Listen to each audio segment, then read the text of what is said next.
नमस्कार दोस्तों, material knowledge MKVDK में आपका हार्दिक स्वागत है। दोस्तों, आज जो मैं आपको बताने जा रहा हूँ वो है डिफरेंस बिटवीन SS 304 और SS 316। यानी इंडस्ट्री के अंदर आप देखेंगे बहुत सारे SS मटेरियल यूज़ होते हैं, जो SS 304 भी होता है, SS 316 भी होता है। उनमें क्या अंतर होता है, आप कैसे आइडेंटिफाई कर सकते हैं, क्या तरीका होता है, क्या क्या अंतर होता है कि ये मटेरियल SS 304 का है या SS 316 का है, और उनके कंपोजिशन में क्या अंतर होता है। तो आप ये वीडियो देखें और अंतर पहचानें कि इन दोनों में क्या अंतर होता है। दोस्तों, वीडियो स्टार्ट करने से पहले अपन को ये मालूम होना चाहिए कि SS क्या होता है।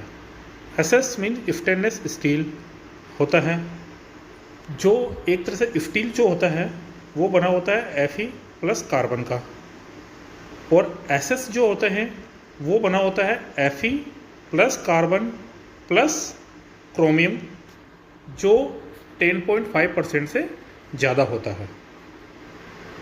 यानी इसको आप डिफ्रेंशिएट करोगे तो स्टील जो होता है, नॉर्मल स्टील जो होती है, MS का आइटम होता है, वो होता है क्रोमियम नहीं होता है। इसके अंदर क्रोमियम कंटेंट पाया जाता है जो 10.5% से ज़्यादा होता है। स्टील वाले नॉर्मल स्टील जो होती है वो ऑक्सीजन के साथ रिएक्ट करके आयरन ऑक्साइड बनाती है, जो एक तरह से जंग पैदा करती है। और वहीं आप देखें तो SS वाले जो आइटम होते हैं वो ऑक्सीजन के साथ क्रिया करके क्रोमियम ऑक्साइड बनाती है, जो जंग से बचाती है। इसलिए अपन देख सकते हैं कि SS वाले जो आइटम होते हैं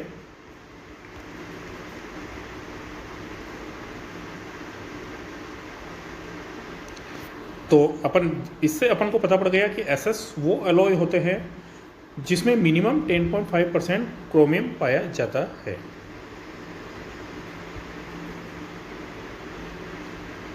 अब बात करते हैं डिफरेंशिएट कि SS 304 और 316 में क्या डिफरेंस होता है। फर्स्ट जो बात करते हैं अपन होता है, मेन जो डिफरेंस जो पाया जाता है वो होता है केमिकल कंपोजिशन के अंदर। SS 304 को आपको याद करना है तो वो आप याद कर सकते हैं 18-8। 18 क्या चीज़ होता है, वो होता है क्रोमियम का कंटेंट। 18% इसमें क्रोमियम पाया जाता है, 18 से 20%। और वहीं निकल जो होता है इसके अंदर होता है 8 से 10% करीब। तो 18 और 8 आप ध्यान रखोगे, वो होता है SS 304 का कंटेंट।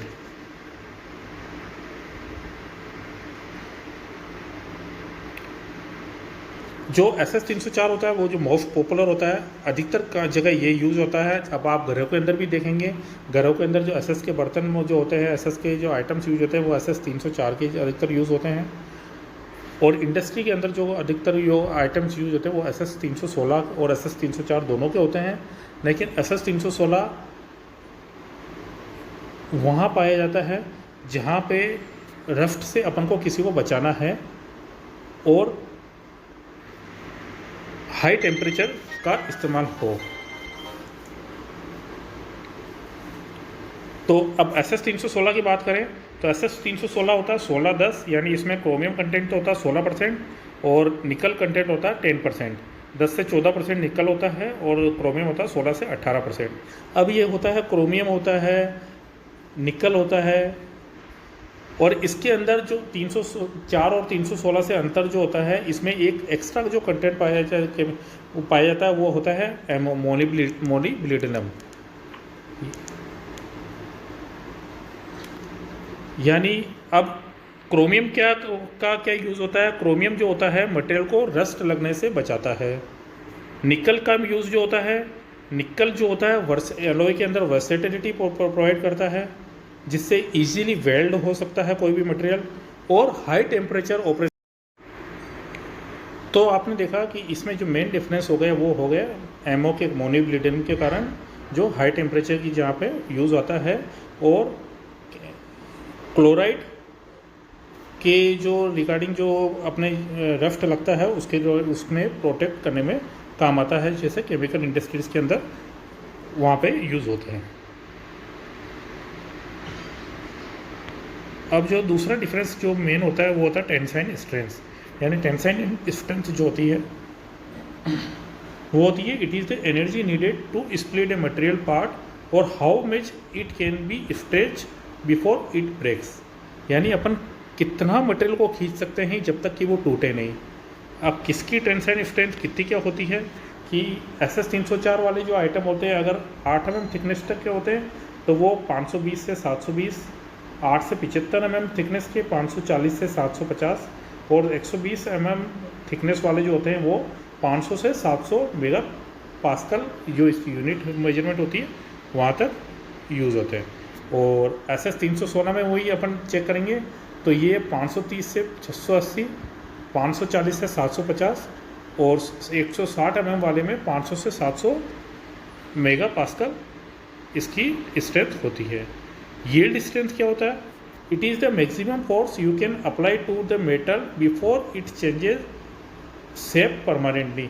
यानी आप किसी भी मटेरियल की शेप को चेंज कर रहे हो तो ये कब तक आप उस पर फोर्स लगाते रहेंगे, कब इजीली वो चेंज हो जाएगा, वो इसका टेंसाइन यील्ड स्ट्रेंथ को दर्शाता है।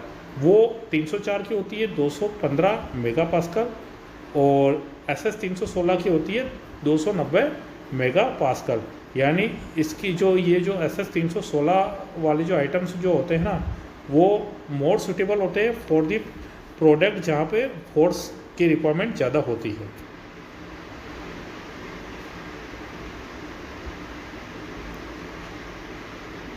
हार्डनेस की बात करें, हार्डनेस जो होता है वो होता है it detects how well a material will resist deformation, abrasion, penetration and indentations.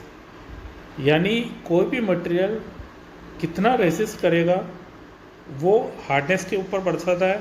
इसकी जो होती है SS 304 की जो होती है वो 70 रॉकवेल बी होती है और 316 की होती है 79 रॉकवेल बी। यानी जो 316 वाला जो आइटम है बहुत सूटेबल होता है for project more friction incline जहाँ पे काम होता है वहाँ पे ये ज़्यादा सूटेबल होते हैं। मॉडुलस ऑफ इलास्टिसिटी, इलास्टिसिटी अपन देखते हैं कोई भी मटेरियल को खींच सकते हैं।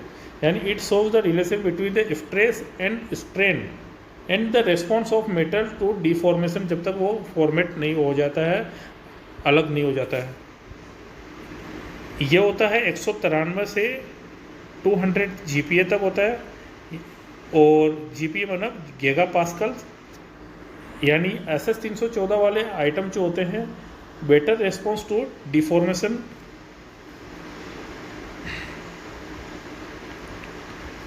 तीन सौ चार की बात करें कोरोजन रेजिस्टेंट यानी जंग के प्रति रोधक क्षमता किसमें होती है? SS 304 ये भी रेसिस्टेंट टू कोरोजन क्योंकि इसमें भी क्रोमियम कंटेंट होता है। Anti corrosion property like normal SS के तरह होते हैं, इसमें क्रोमियम पाया जाता है। और ये थोड़ा जो 316 वाला जो होता है वो मोर बेटर कोरोजन रेजिस्टेंट होता है, 304 से ज़्यादा बेटर होता है। और जहाँ पे केमिकल का काम ज़्यादा होता है वहाँ पे इसको ज़्यादा इस्तेमाल करते हैं ताकि वहाँ पे जंग नहीं लगे। जैसे क्रोमियम और एमओ का कंटेंट जो उसमें होता है ज़्यादा 2% एमओ होता है तो वो और ज़्यादा जंग रोधक पैदा करता है। ये सूटेबल तो होता है मेरीन एनवायरनमेंट जहाँ पे देखते हैं समुद्री जहाज का काम आता है वहाँ पे ये ज़्यादा सूटेबल होता है। 304 का बात करें टेम्परेचर रेजिस्टेंट की, ये गुड हीट रेजिस्टेंस होते हैं और continue use 425 to 860 degree Celsius तक इसको आप यूज़ कर सकते हैं। और SS 304 वाले जो होते हैं वो भी हीट रेजिस्टेंट होते हैं और ये 843 डिग्री टू और बिलो इसके रिगार्डिंग आप काम कर सकते हैं। लास्टिंग लाइफ ड्यूरेबिलिटी, कौन ज़्यादा देर तक ड्यूरेबल रह सकता है? जिसमें जंग भी लग जाए, जिसमें जंग के प्रति हो गया और कुछ भी ब्रेक ना हो, यानी wear and tear, corrosion, फैटिक, deformation, heat के प्रति कौन ज़्यादा ड्यूरेबल होगा? SS 304 ड्यूरेबल होते हैं लेकिन 316 वाले जो होते हैं और ज़्यादा बेटर ड्यूरेबल होते हैं 304 के मुकाबले। वेल्डेबिलिटी और फॉर्मेलिटी, यानी weldability depends on the amount of carbon in the grade, as is increase in the carbon will reduce the weldability. यानी किसी आइटम को आप कैसे वेल्डिंग कर सकते हैं, वेल्डेबल कर सकते हैं। तो दोनों में देखा जाए तो कार्बन का परसेंटेज जो होता है बराबर होता है 0.08%, लेकिन इसके लिए जो एसएस आइटम्स होते हैं उसके लिए आर्क वेल्डिंग की आवश्यकता होती है, जिसके लिए स्पेसिफिक वेल्डर की रिक्वायरमेंट होती है।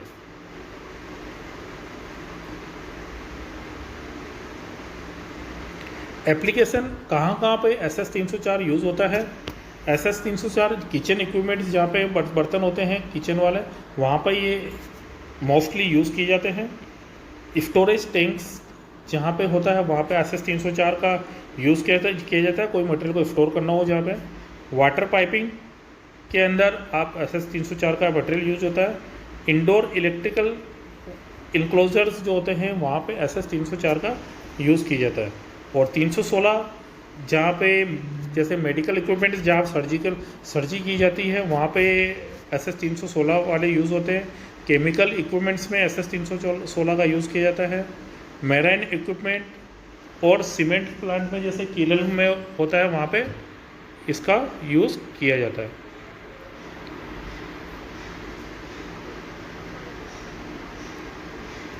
कंक्लूजन अगर देखें कि आपको कौन सा आइटम कहाँ कैसे यूज़ होता है और कौन सा बेटर है आपके लिए, तो 314 जहाँ पे आपको लग रहा है कि एक्स्ट्रा मेरे को फीचर्स नहीं चाहिए जो 316 में काम आते हैं, तो आप SS 304 से भी आपका काम निपट सकता है। लेकिन 316 वाले में अपने प्राइस भी हाई होती है, और जहाँ पे आपको लग रहा है किसी मटेरियल को मेरे को लॉन्ग टर्म के लिए यूज़ करना है, काफ़ी टाइम तक यूज़ करना है, तो वहाँ पे आप 316 का यूज़ कर सकते हैं एक्स्ट्रा फीचर के साथ। एक मैं आपको स्लोगन बताता हूँ कि छाता और दिमाग तभी काम करते हैं जब खुले हो, बंद होने पर दोनों बोझ लगते हैं। ये आज का सुविचार था। धन्यवाद दोस्तों। अगर मेरे को आपको ये वीडियो हमारा अच्छा लगे तो वीडियो को लाइक, शेयर और चैनल को सब्सक्राइब करना ना भूलें।